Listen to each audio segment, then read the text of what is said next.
Hi, everyone. Thanks so much for coming today. For those of you who don't know me, I am a journalist, and I've been covering crypto for 7 years.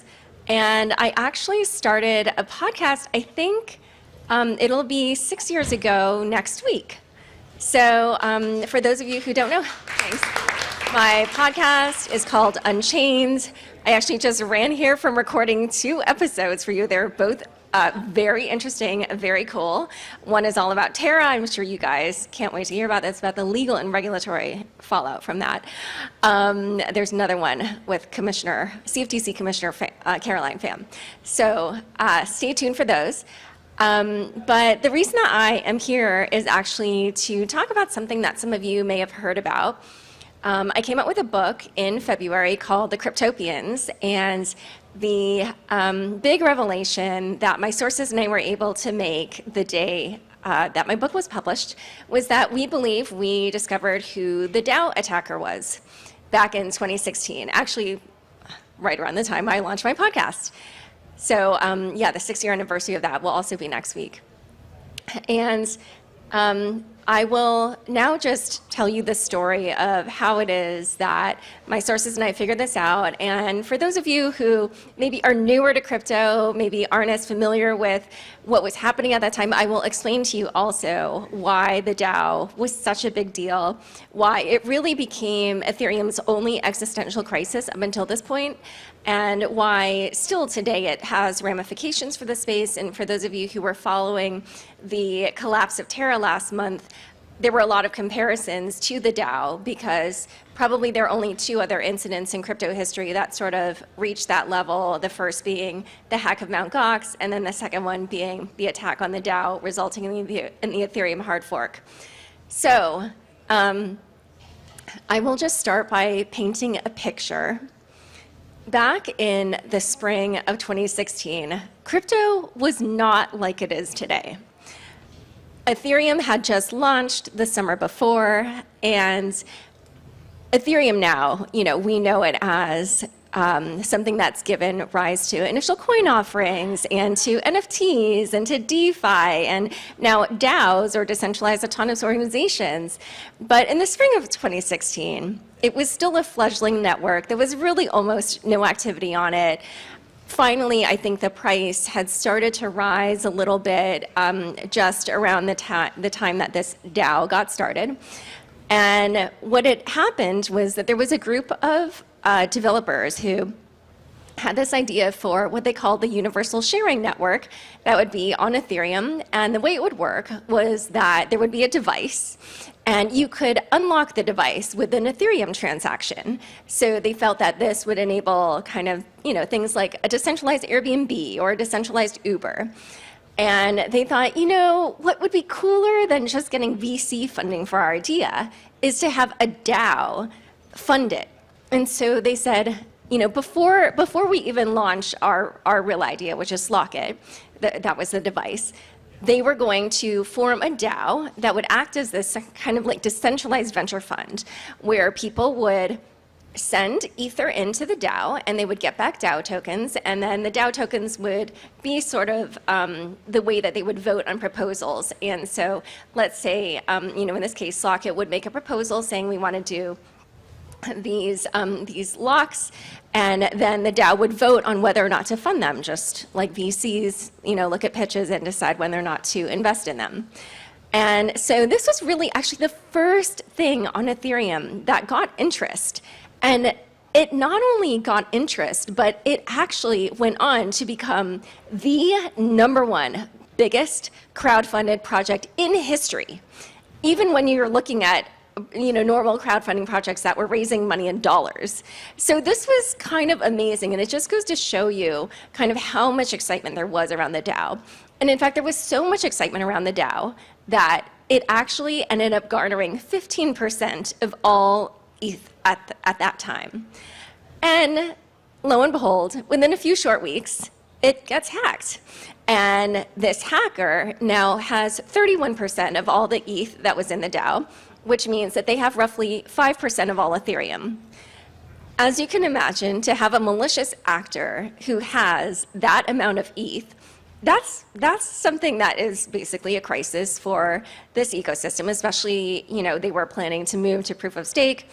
And so it kind of leads into this period of hand-wringing and trying to figure out what to do, because the DAO had actually locked the attackers' money in a place where they themselves would not be able to access it for a month. And that gave the community that window of time in which to try to rescue the funds. So I show up several years later to try to figure out kind of what happened at that time. And I am doing this investigation for my book. And what I did was I followed the kind of like beginnings of this investigation that had been started at that time at this one exchange, where they felt that they had identified certain suspicious transactions, and they felt that there was maybe a group of people who had kind of colluded together to hack the DAO and perhaps profit from it. So while I was working on my book, I looked into those transactions. I really found out what was actually happening, if like the theory about what was happening with those transactions turned out to be true. I interviewed all the people that were the suspects, and I got their statements. And so in last summer, when I was wrapping up my book in the final stages, I had just written kind of all that evidence. What was the initial suspicious activity? What was actually happening with those transactions? What did those suspects have to say? And the way I'd phrased it was, just kind of leaving it up to the reader to decide for themselves and not kind of really casting judgment either way. And what ended up happening was that one of my sources, someone named Alex Van de Sand, who was involved in helping to rescue some of the money from the DAO. He's Brazilian, and he reached out to me at this point when we were very, very late in the book writing process, to the point where, I'm probably supposed to be making like maybe at the most 100 changes to the book or fewer, because you do what are called 3 last passes, and I was doing my second last pass.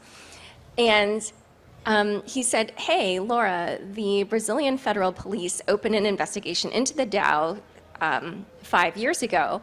And by extension, they opened one into me, and they reached out to me wanting to interview me for it.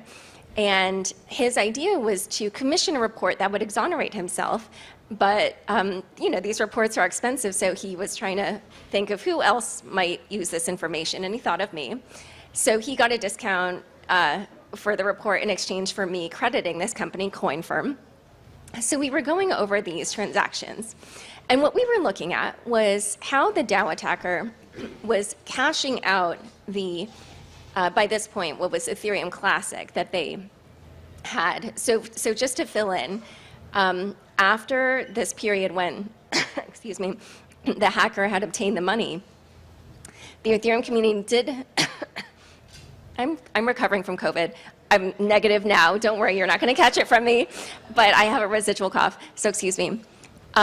So the community did decide to do this hard fork. And so what resulted was that on the Ethereum chain, all the ether that had been in the DAO and any of the related DAOs was kind of airlifted over to this withdraw contract. And then people could send in their DAO tokens and receive back their ether. And so it kind of essentially erased what happened with the DAO. But on Ethereum Classic, the hacker still had that money. And in the fall of 2016, they were trying to convert that to Bitcoin, because Ethereum Classic was not very usable at that time. It was just a few months old. You couldn't really do much with it. In fact, I'm not sure if there were even block explorers at that time. And so Bitcoin was, at that time and still is, the most liquid cryptocurrency. So they were converting it to Bitcoin. But the thing is, of course, they were not using a normal crypto exchange where they would have to give their personally identifying information, because everybody knew those were the stolen coins. So this person was using an exchange called Shapeshift, which was an exchange that did not take personally identifying information, but for that reason, it also limited your transactions. So you could not transact in amounts greater than $2,500. So they're making these tiny, tiny conversions from ETC to BTC. And Alex and I were looking at these transactions. And we noticed that when you map them onto kind of like a daily or an hourly, excuse me, an hourly schedule, they mapped onto what was essentially an Asian morning to night schedule. Now, this was a bit confusing to me because when I had investigated the attack, I had seen that at the time that they were kind of putting all their money in the various smart contracts and addresses to prepare the attack, that they had, again, they'd used Shapeshift actually to do this. They sent an email to Shapeshift customer service, and in one of the emails, even though it was very, very brief, I could see this person was a fluent English speaker. Not only was it that the sentences were in perfect English, but they were even in shorthand, which is sort of an extra level of fluency. It would be like if I were saying, something like, I'm going to the grocery now, do you want anything? But instead I said, heading to the grocery, want anything? It was that type of language. So, I thought, oh, interesting, Asian, cash out times, but this is a fluent English speaker. And the people I'd been interviewing, they were all fluent English speakers, the original suspects, and they were all based in Europe. And I was checking their social media, but all their social media, again, was on a European schedule. So, I was trying to figure this out, and what ended up happening was I sent the information that I had to Chainalysis, which is another company I'd worked with very extensively on my book, not just for the DAO attacker investigation, but for numerous other bits of data. And the funny thing is, of course, at this point, I still have these deadlines for the book, and I'm supposed to turn in this second pass. And when I did, I said to the publishing house, hey, I have extra data now. I just want 2 more weeks to go through it to see what I can come up with. And they were like, no. This book is basically done. Like, you're supposed to be making like minimal changes. And so, of course, I'm freaking out, first-time author. Oh no, I've pissed off my publisher. And what ended up happening was, at the same time, I'm hounding Chainalysis. And for a couple weeks, I heard nothing. And I just kept thinking, oh, these people hate me. They, think I'm harassing them. And eventually, they got back to me and they said, well, we followed the trail and we saw that some of those Bitcoins were deposited at exchanges. Some of those coins were sent through wasabi mixers, which is a way of, obscuring the trail of the coins. And it's basically just a way of mixing your transactions with a whole bunch of other people's transactions. And then on the other side of that, this person had deposited the money at exchanges. It had not been known to me that Chainalysis had this ability to track money through Wasabi. And so, this was a big revelation. And then what we then, I was able to do, can't actually go too much into the details here because exchanges, of course, have privacy policies, but I was able to find out that at one of those exchanges, the Bitcoins had been converted to Grin, which is a privacy coin, and then withdrawn to a Grin node. And the name on the Grin node, actually, interestingly, for a privacy coin, had a human readable address, which was grin.toby.ai.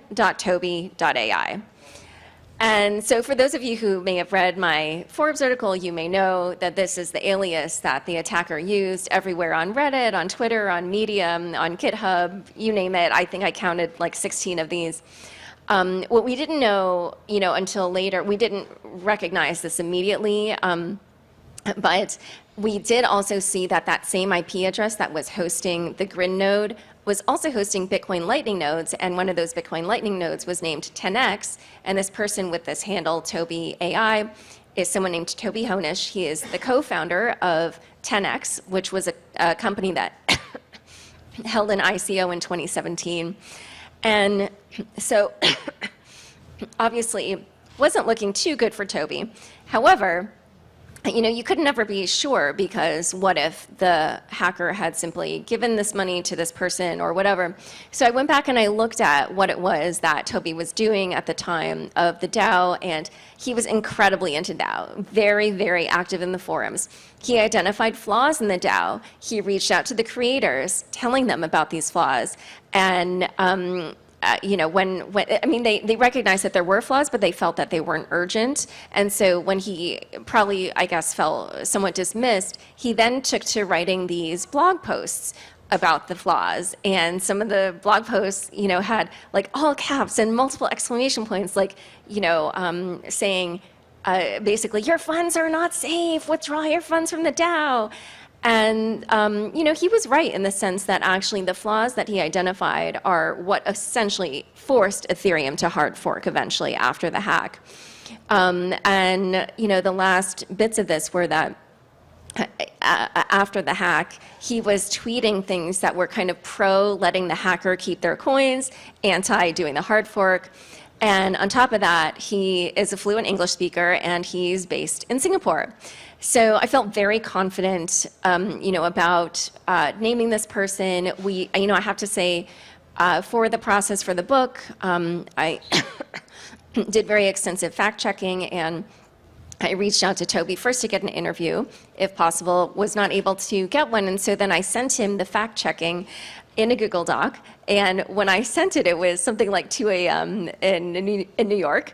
And because he was in Singapore, it must have been daytime there, and I could see him in the Google Doc. Of course, there's this moment in the middle of the night, I'm kind of freaking out, like lots of adrenaline, and I think to myself, okay, at least I know for certain that he now knows what I'm going to say about him in the book. That's what I want, because I want this person to have the opportunity to either respond or to just not be blindsided, essentially. And so he did eventually send a statement saying something like, your statement and conclusion is factually inaccurate. And then he offered to give me more details if I wanted, but when I asked him for them, no response. I gave him a deadline down to the time zone multiple times, no response.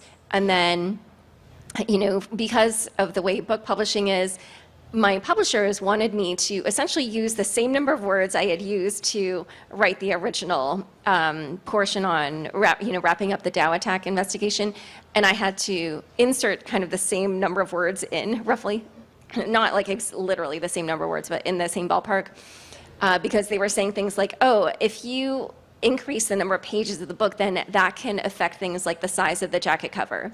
So, and by this point, the book was, supposed to be nearly done. So essentially what ended up happening was that we published his name in the Forbes article. The book has fewer details due to space constraints, but also simply because when you have that kind of explosive news, when you're finishing the book in October or November, but the book's not going to come out until February, it's just very anxiety inducing. I did pitch it to multiple outlets. I was able to finally sell it to Forbes, my old workplace, work with my same old editors, and yeah, I have to say, after we published it, I did not, sometimes when journalists publish things, the crypto community really pushes back, but I actually think people find the evidence to be strong, and I haven't heard anybody say, you're definitely wrong. So that is the story of how I came to find the DAO hacker.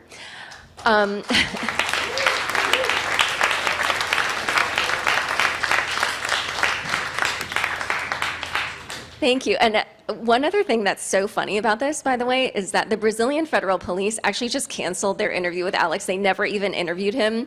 They ended up closing the case. I think there were some other crypto things going on in Brazil that made them reopen that case or take another look at it. And then before they even got to his interview, they just closed it. So it resulted in a great result for me. But yeah, the initial reason for all this actually ended up not even going anywhere. So we have some extra time for those of you who might want to ask questions. There's a microphone right there. Yeah, go ahead. Hey, Laura. I enjoy reading your stuff on Forbes. Just wanted to ask you a question, obviously with the DAO hack and your thoughts about cybersecurity, because It seems with the Axie Infinity hack and all that's going on, or just look more broadly with drones, autonomous vehicles, blockchain, security seems to be an afterthought. And just love to get your thoughts around what needs to happen so that there are better designs, so it's a lot harder to find vulnerabilities when it comes to cybersecurity. Thank you. Wow. So I am not a technical person, and I'm, not an expert in this regard, but I would say a couple of things. This might seem like a funny analogy, but I do think this actually applies to kind of pretty much any industry. When I record my podcast, at the beginning I have this checklist I always run through, and guests will say things to me like, oh, this is a really good checklist, a really smart checklist, and I'll say, oh, you're listening to a history of all the mistakes that have ever been made on the show, which is true. When something like a phone goes off or whatever, now I always ask, like, can you just put your phones in Do Not Disturb or things like that. So I think the same thing applies here. Like, I have been wondering if there's kind of some smart contract repository where people are kind of logging all the different hacks and then updating them, because people may remember, I actually forget the name of the project, but there was a hack involving IMBTC, and interestingly, it was, I think it was a replay attack, if I remember correctly. But the point is, it doesn't matter. All that matters is that whatever the exploit was, it was something that was known. And so people were just amazed that they hadn't prevented that, because, it was a known exploit. So I feel like there should be maybe some kind of coordination around that kind of thing. If you're a developer and you know of something like that happening, please feel free to get up and say so. But I feel people can definitely learn from each other in that respect. Hi, Laura. I haven't read your book or checked out your podcast yet, but I'm definitely going to do both. It sounds really cool. I have a question. When you were doing research on the DAO, I remember back reading some of the old forum posts that happened during that time frame, where the hacker was actually posting after the hack, and he was trying to persuade the Ethereum community not to do a hard fork and let him keep his 5% of ETH. And one of the things he posted at the time was he claimed he had legal representation, and if they did the hard fork, he would sue him. Did you ever hear anything more about that when you were doing your research? So a couple of things. So first of all, those so one of those posts, we don't know who actually posted that. My guess is that it probably actually wasn't the actual DAO hacker. Another one, I will not give a spoiler, but for those of you who read the book, you know who wrote some of the other posts. I won't spoil it for you. That is kind of a bizarre, crazy, to me, that's the craziest part of the book. But essentially, let's just say there was somebody who was trying to manipulate the community. That's the best explanation I can give of that. But in terms of, this issue around kind of like legal representation, you're right. Like Slockit, which was the company that had created the DAO, when you looked at the terms of service on the DAO, it was saying things like, no matter what anybody working on the DAO has said, none of it matters. The only thing that matters is the code. The code is actually, what the terms of service are and what the law, or I don't know what the phrasing is that they used. But then, of course, once the hack happened, then it was like, oh, oops, So, it raised a lot of issues that I think are still kind of part of the discourse in crypto today. Interestingly to me, Vitalik Buterin wrote a blog post literally the morning after the DAO hack, actually, if I remember correctly. And, he is such a kind of, I guess, sort of like level-headed and logical and rational person. And so he just said, look, these questions about whether or not code is law or whatever, they're sort of irrelevant. The main issue is when the intention of the smart contract differs from the implementation, and essentially the solution is just to make it so there's no gap between those two things. And so that, kind of goes actually to the first question here. But yeah, at this moment, I don't know of, or no, there is a case in Canada that is looking at this question of whether code is law or not. Somebody, I don't know if anybody here remembers, it involves one of the DeFi things. If you remember the name of it, please come up and say so, but it's definitely a case, that looks interesting, and I'll be following it. Yeah, thanks. Hey, Laura, how are you? I've been listening to your podcast for a couple of years. I think it's fantastic. I actually think you guys you stepped it up a lot, even recently with the Terra Luna death spiral. And for me, some of the insight that comes out of there is really important. It's hard for me, even at a conference like this, I don't get substance or mechanics of how does something really work, and I do get that out of your podcast. The one recently, Tasha Che, I'd never heard of. I thought she was brilliant. Even though she gets panned on social media, I think she was absolutely stellar. And so my question is, who is it I haven't heard about that you've interviewed over the past 2 years that we should be following, we should know about, that's really important in what's going on in the industry, like a Tasha? Wow, oh my God, I could be here forever. I mean, there's just so many. You know, somebody who has been around in crypto for a very long time and who I feel often has just really astute takes is Chris Berniski. He was on the show recently actually talking about the bear market, and he has a really, you know, he has breadth of knowledge in traditional financial markets. He used to work with Cathie Wood and now has his own venture capital firm, and you know, he's just somebody I consistently find very thoughtful and has a good analytical mind. He also is one of the first people who came up with ways to value tokens, which I think is still an area of research that is not fully developed. And he also wrote a book called Crypto Assets, but it came out in 2017, and it seems probably quite dated now, I'm sure. I also consistently find Olaf Carlson Wee to be really interesting. He's kind of very futuristic looking. You know, I feel like as a journalist, kind of the time frame I'm looking at is sort of kind of the near term. And then when I talk to him, I get a glimpse of, oh, this is what I'm be covering, you know, next year or something like that. Someone who I love listening to just because the humor they bring to their analysis is so excellent is Meltem Demirors. She also has extensive experience in traditional finance and is just somebody who will call things the way they are with using very colorful language. And yeah, she's brilliant. I actually also really like listening to Natasha Che, who you mentioned. You know, she has a lot of controversial takes, and people sometimes disagree with her, but I agree with you that sometimes she just states things so clearly and really gets to the core of the issue, and she just like kind of cuts the wheat from the chaff and just gets right at the heart of things. So yeah, it's just kind of who I'm thinking all the time in my head. Oh, and the last one, actually, I just really need to give a shout out to Kevin Zhou, who called out what he thought was going to happen with Terra, and he ended up being right. And I did an interview with him on my show maybe like a month before Terra collapsed. I don't know how long before it was, but if you go back and listen to it now, you will realize he was very prescient. So yeah, now when there's been other chatter of other kind of like contagion to different parts of the industry, and I'm texting him like, hey, what do you think of this? What do you think of that? So, you know, he's got a good solid mind on him. Are there any other questions? All right. Well, I think that's it. Thank you so much, and enjoy the rest of your conference.